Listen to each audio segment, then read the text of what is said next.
అందరికీ నమస్కారాలు. ఈరోజు నేను వరల్డ్ ఎన్విరాన్మెంటల్ డే రోజున విశాఖపట్నం వచ్చాను. మొట్టమొదటిసారిగా యూనివర్సిటీ క్యాంపస్లో చెట్టు పెట్టాను. యూనివర్సిటీకి ఒక డైరెక్షన్ కూడా ఇచ్చాం. ఒక యాక్షన్ ప్లాన్ తయారు చేయమన్నాను. ఇందులో క్యాంపస్ ఒక ఆదర్శంగా తయారు చేయాలి. నెట్ జీరో కాన్సెప్ట్ తీసుకోవాలి. 100 సంవత్సరాల చరిత్ర కలిగిన యూనివర్సిటీ, ఒక హిస్టారికల్ యూనివర్సిటీ, నాలెడ్జ్ ఉండే యూనివర్సిటీ, ఎంతోమందిని బ్రహ్మాండమైన నాయకుల్ని తయారు చేశారు. రాజకీయ నాయకుల్ని, ఆంటర్ప్రెన్యూర్స్ని, అండర్స్ అకాడమిక్గా లీడర్స్ తయారు చేశారు. అలాంటి యూనివర్సిటీలో ఈరోజు నేను నెట్ జీరో కాన్సెప్ట్ని ఇంట్రడ్యూస్ చేసి, మీరు అన్నారు ఎండలు విపరీతంగా పెరిగిపోయాయని. ఎన్విరాన్మెంట్ మొత్తం ఇంబ్యాలెన్స్ అయిపోయింది. ఎండలు ఎక్కువ ఉన్నాయి, లేకపోతే ఇమ్మీడియట్ థండర్ బోల్ట్స్. ఇది వాతావరణం యొక్క మార్పుల వల్ల ఇవన్నీ జరుగుతున్నాయి. దీనిపైన అందరూ శ్రద్ధ పెట్టాల్సిన అవసరం ఉంది. ఇక్కడ నెట్ జీరోలో మొట్టమొదటి సోలార్ చూశాను. కరెంటు మనమే ఉత్పత్తి చేసుకోవాలి. చాలా అవకాశాలు ఉన్నాయి. ఇప్పుడు వీళ్ళు చేసింది చాలా, 1,16,235 KWH చేశారు. 5,18,000 రూపాయలు వీళ్ళు కొంత సేవింగ్ అవుతుంది. 100% ఇక్కడుండే ల్యాండ్ 450 ఎకరాలు ల్యాండ్ ఉంది. ఇందులో బిల్డింగ్ల పైన ఎక్కడెక్కడ పెట్టగలుగుతారో పెట్టి, చెట్లు పెట్టే ప్లేస్లో కాకుండా 100% యూనివర్సిటీకి కావాల్సిన కరెంటు వీళ్ళే ఉత్పత్తి చేసుకోవాలి. అవసరమైతే వీళ్ళు బయట ఇవ్వాలి. ఆ పరిస్థితి రావాలి. That is one principle. రెండో, చెట్లు. మొత్తం క్యాంపస్ ఈరోజు తిరుమలలో మీరు చూస్తే 89.5% గ్రీనరీ ఉంది.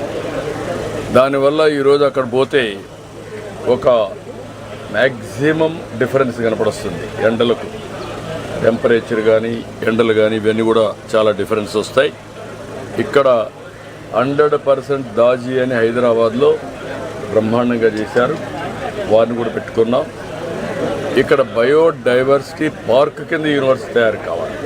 ప్రపంచంలో ఉండే చెట్లన్నీ తీసుకొచ్చి అవన్నీ పెట్టి పిల్లలకి ఇది ఒక ఎక్స్పీరియన్స్ సెంటర్ కావాలి. అది కూడా ఒక డైరెక్షన్ ఇచ్చాం. మూడోది solid waste management, circular economy. హాస్టల్లో ఉత్పత్తి చేసే వేస్ట్ కానీ, కాలేజీలో ఉత్పత్తి చేసే వచ్చే వేస్ట్ కానీ, ఇవన్నీ కూడా 3 రకాలుగా కన్వర్ట్ చేయాలి. ఒకటి, ఫుడ్ లాంటి వేస్ట్ వెట్టంతా ఉంటే దాన్ని ఆటోమేటిక్గా కాంపోస్ట్గా తయారు చేసి చెట్లకు వాడుకోవాలి. చెట్లలో వచ్చే ఆకులు కూడా కాంపోస్ట్గా తయారు చేయాలి. 2, దాంట్లో వచ్చే వేస్ట్ అంతా కూడా ఒకవేళ అవసరమైతే బయోగ్యాస్ కూడా తయారు చేసుకోగలిగితే అది కూడా తయారు చేసుకొని కుకింగ్కి వాడుకుంటాం. మూడోది, ఏదైతే రీసైక్లింగ్ మనకు పంపించేదంతా మేము ఎట్లా స్వచ్ఛ పదం కూడా పెట్టాం, దానికి ఇచ్చి రీసైక్లింగ్ పంపించాలి. మూడోది, దేనికి పనికిరాని చెత్త ఇక్కడే ఎనర్జీ ప్లాంట్ పెట్టాం, వేస్ట్ ఎనర్జీ అక్కడే పంపించాలి. ఈ 3 కూడా పాలసీస్ వాళ్ళకి ఇచ్చాను. వేస్ట్ వాటర్ మేనేజ్మెంట్, STPలు పెట్టాలి. నెట్ జీరో, ఎక్కడ కూడా ఒక్క డ్రాప్ ఆఫ్ వాటర్ ఇక్కడి నుంచి బయట పోవడానికి వీల్లేదు. అది కూడా ట్రీట్ చేసిన తర్వాత తాగే పరిస్థితి రావాలి. కనీసం తాగడానికి స్టిగ్మా ఉంటే కనీసం దాన్ని చెట్లకు వాడుకుని చెట్లకు పెట్టే పరిస్థితి రావాలి. అది కూడా క్లియర్గా చెప్పాం. ఫైనల్గా దీన్ని PNG తీసుకురావాలి. PNG వచ్చి గ్యాస్ పైపులో వచ్చే గ్యాస్ ద్వారా వంటలు చేయాలి. అవన్నిటి కూడా పెట్టాలి. ఎలక్ట్రికల్ స్టవ్స్ పెట్టుకోవాలి. ఏదైనా ఎలక్ట్రికల్ స్టవ్ కానప్పుడు PNG గ్యాస్ ద్వారా వచ్చే పైపు ద్వారా వచ్చే గ్యాస్, ఇవన్నీ చేసి నేను ప్రొఫెసర్ గారిని కోరా, వైస్ ఛాన్సలర్ గారిని, కమిటీ ఆఫ్ ప్రొఫెసర్స్ ఎవరైతే ఎక్స్పర్ట్స్ ఉన్నారో, నాలెడ్జ్ ఉంటుందో ఆ డిపార్ట్మెంట్ బట్టి వాళ్ళని పెట్టాలి. పెట్టి మొత్తం దీనంతా కూడా ఇన్ హౌస్ నాలెడ్జ్ని అవుట్ సోర్సింగ్ ఏజెన్సీస్ని పెట్టుకుంటాం ఎడ్యుకేషన్ కోసం. వాళ్ళని పెట్టి వీళ్ళు చేపిస్తారు. ఈ రెండు చేసిన తర్వాత యూనివర్సిటీ అనేది ఒక ఎక్స్పీరియన్స్ సెంటర్గా ఉండాలి. పిల్లలు ఇక్కడ బయోడైవర్సిటీ పార్క్ పెట్టాం, ఇక్కడికి వస్తే ఒక స్ట్రెస్ బరస్టర్ కింద ఉండాలి, ఒక అనుభవం కింద ఉండాలి. వాళ్ళు they have to love to study here. అలాంటి వాతావరణం క్రియేట్ చేయాల్సిన అవసరం ఉంది. స్టూడెంట్స్కి ఇది ఒక నాలెడ్జ్ అక్విజిషన్ హబ్గా కావాలి. నేర్చుకునే పరిస్థితి రావాలి. ఎక్కడ పోయినా జీవితంలో ఇది ఒక మార్పు తీసుకురావాలి. మూడోది, ఇది యూనివర్సిటీ ఒక మోడల్ యూనివర్సిటీ కావాలి.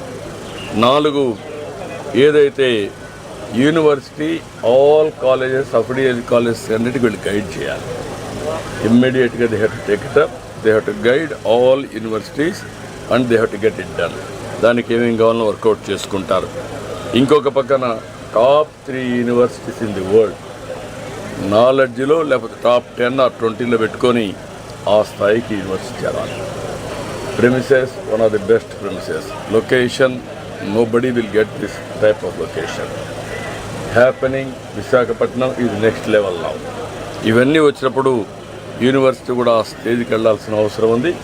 ఒక బ్లూ ప్రింట్ తయారు చేస్తారు. అవసరమైతే ప్రతి ఒక్క స్టూడెంట్ కూడా యాక్షన్ ప్లాన్లో భాగస్వాములు కావాలి.